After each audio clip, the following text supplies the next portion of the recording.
Perfect आयुष्य. आयुष्य कसं असतं ना, ते एका छोट्याशा कवितेमध्ये सांगितलेलं आहे आणि ते मला पण खूप आवडली, म्हणून चला तुमच्याशी पण शेअर करते. तर परफेक्ट आयुष्य. आयुष्य नेहमी परफेक्ट नसतं. आयुष्य नेहमी परफेक्ट नसतं आणि कधी कधी ते अपूर्णच राहिलं.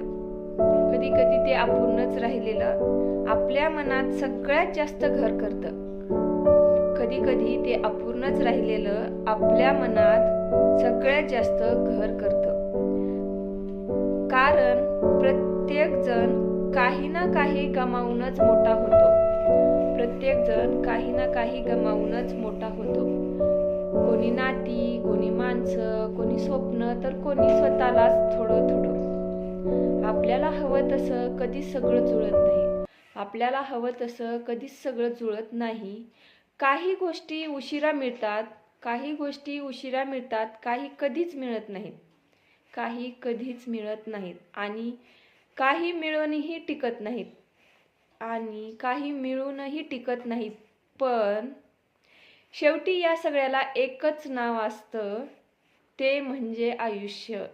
शेवटी या सगळ्याला एकच नाव असतं, ते म्हणजे आयुष्य. ज्यात आनंदही आहे, थकवाही आहे, आशाही आहे.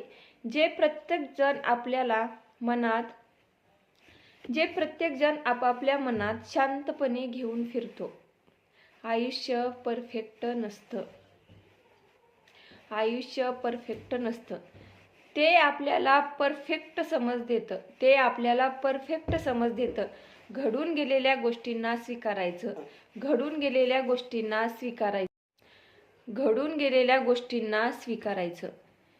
जे आयुष्यातून गेलं ते सोडायचं आणि जे आहे ते मनापासून जपायचं. जे आयुष्यातून गेलं ते सोडायचं आणि जे आयुष्यात आहे ते जपायचं. तर हे म्हणजे परफेक्ट आयुष्य. तर हे म्हणजे परफेक्ट आयुष्य.